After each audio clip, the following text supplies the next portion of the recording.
Hello, it's Anna Hill here with the Farming Today podcast. Little rain, too much heat and lots of sunshine. That means a really early start to harvest and grains which are so dry they might have to have a shower before they're sold.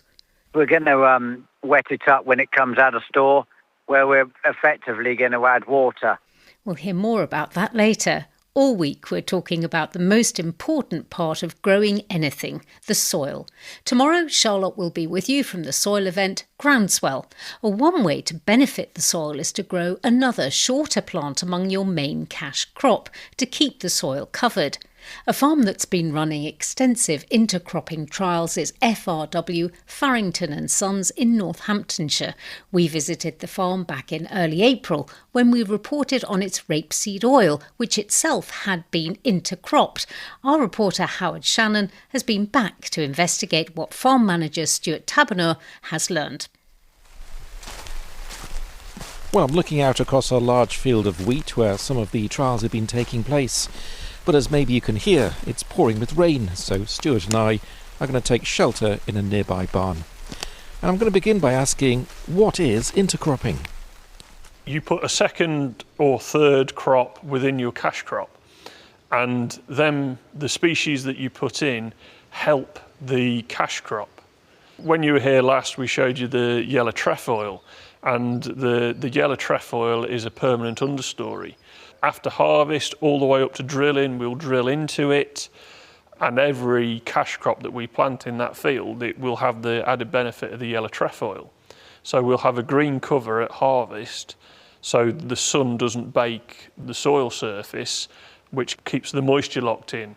So when we go and drill into it, we're in a nice moist seed bed with the direct drill, and the soil profile's there, so the water drains, the nutrients move, and it makes everything happy. Now, knowing what crop to use for intercropping is part of one of your trials. Now, one of your customers for your wheat is Weetabix. Through that connection, you met Ben Hunt, now a consultant with Map of Ag.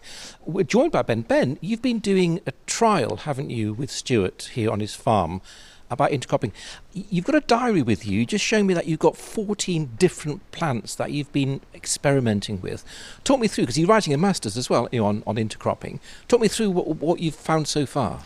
We chose a much more diverse species mix than farmers would normally sow for a cover crop mix. It was a 14 species mix consisting of, I think, 7 different plant families, so very diverse. The idea of getting maximum diversity into your cover crop mixes and your rotation in general is a really good thing for the soil. Each species of seed will bring its own microbiome to the soil, so you're almost inoculating the soil with new, unique microbiome. If you're not growing those crops in your cash crop rotation, including them in your cover crops is a great way of inoculating your soil with some new biology. Each species of cover crop has its own unique growing style or properties. When you just grow one species, you might maximise the yield or biomass of that one species. And if you start to introduce other species, yes, there's some competition between the two, but the sum of all of the individual parts adds up to more than what any one of those species on its own would create. So Stuart, let's look at some results then. From the work you've been doing with Ben, what lessons have you learned?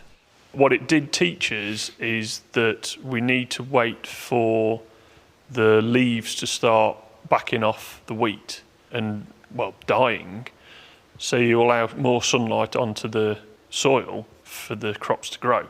And I sent sap analysis off from the field that we did Ben's trial in and the field which I had just our normal cover crop mix. Controlled field, yes. Yeah.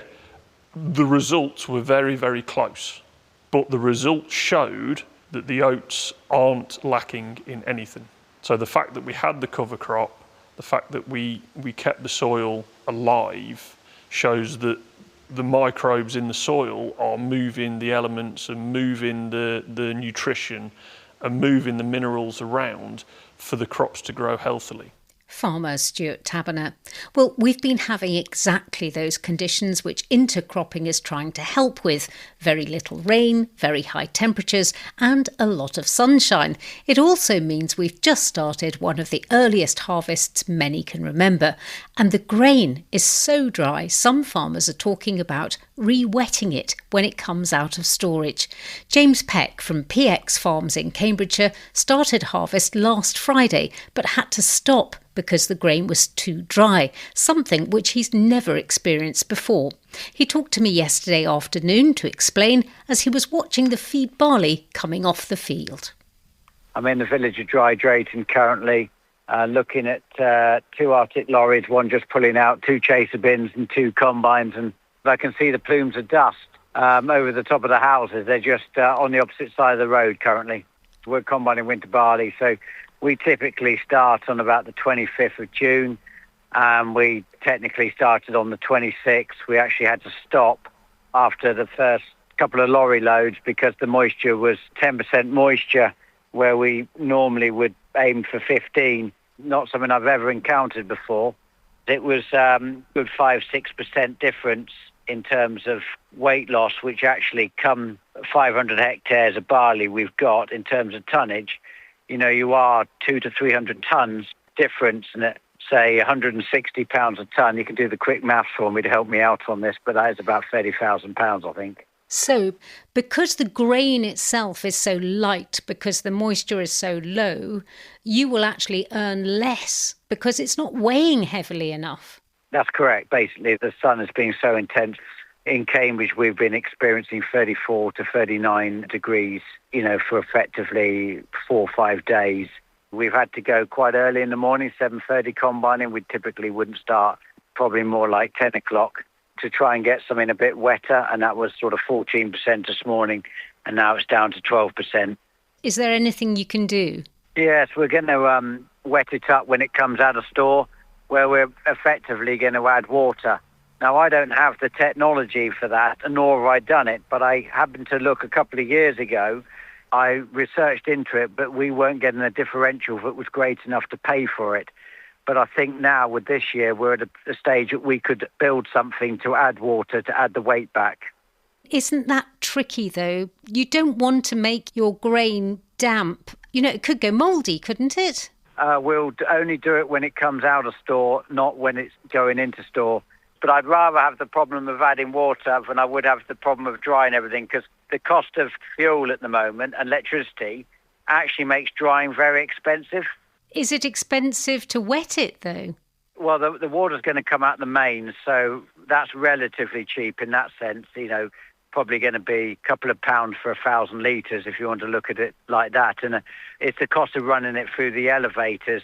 Well, if I put it in the right position where it's within the unloading process, then in that sense, that could be a relatively inexpensive problem to solve. I just need the right equipment in capital payments to purchase it at the beginning. Do you think it's still worth it, growing grain like this? I think the thrill of solving a problem is exciting in that sense. As long as we're going to break even and we're still inspired each year to continue to expand. It could consider it to be an illness, I suspect, but next year will always be better, as I think is the general rule in farming. What about the prospect for the rest of the harvest then, James? We're actually going, I think, onto some better fields now, so I'm sort of hopeful we'll hit budget. But that might not be the case. And I want to get on with it now because I don't want any thunderstorms or anything that makes it go flat. Or barley has a terrible habit of dropping off the ear onto the floor and then you can't harvest it. James Peck, ever the optimist, watching his harvest come in Cambridgeshire. A new code of practice for the controlled burning of moorland in Scotland, which was due to be published today, is being delayed amid protests from gamekeepers that it won't work.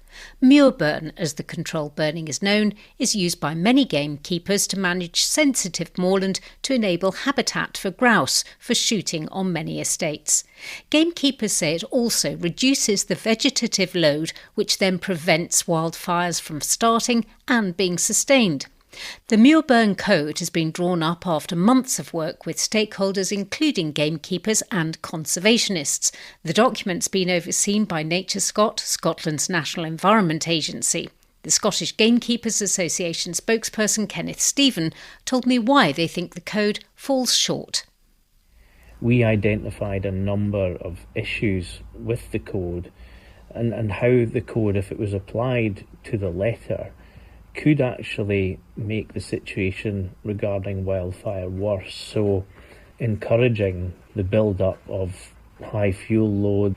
One of the things that we have to mitigate against that is to manage the fuel load in the landscape, and this Muirburn Code in draft form just doesn't do that for us. There are other ways, though, of reducing the dead vegetation which increases the fire load. So many environmentalists will argue that you could re-wet peat, for instance, you could do grazing, you could perhaps do mowing. There are some other ways where the vegetation can be reduced, but these are not applicable in all circumstances. We're actually discouraging grazing across our landscape because we're encouraging more and more trees to be planted. We also want to manage deer down to really quite a low density, and we also want to take more sheep off the hills. So what you're actually having there is less grazing. So if you have that build-up of vegetation which you're encouraging across the landscape, then you really need mitigations against the fire coming through that. You can do cutting, for example, and in some places that can be quite effective. You are, however, leaving a lot of combustible debris behind. There are many areas, particularly on rocky faces, where you cannot safely get a tractor and a swipe in to carry out cutting. These things have still got to play out. Shouldn't controlled burning be monitored anyway? Licensing Muirburn makes sense, doesn't it? NatureScot say they've worked closely with the Muirburn Code working group, of which you're a member, to develop the scheme, and they say they considered all submissions very carefully, and they believe that the final scheme and code are both robust and workable. We're definitely saying it's not workable. If you have a situation where you have skilled practitioners, they have the necessary equipment, and they probably have combined centuries of fire knowledge, and they are telling you during the consultation process that certain things are not working in the code, and then those things are largely ignored, then that doesn't seem to be you're saying that things that you brought up during the consultation that you thought shouldn't be in the code are actually still there? So there are several things within the draft code, such as burning near water courses, burning around slopes, burning around peat hags, burning around bare peat, burning around roads, things like that. We basically contested a lot of that. This is a whole new game that we're dealing with here. It's much heavier on the restrictions and the must-nots than what it's ever been previously. But NatureScot would say that the reason for that is to protect peatlands and protect environments, habitats for wildlife. We're not particularly opposed to NatureScot having a greater oversight of these things. We are not opposed to change, but the way that this has been done in the spirit of supposed code development has not been satisfactory, and we can't see how it can be workable in a practical sense. Kenneth Stephen from the Scottish Gamekeepers Association. A spokesperson for NatureScot said the full publication of the code was being delayed to allow us to review concerns expressed by some members of the working group.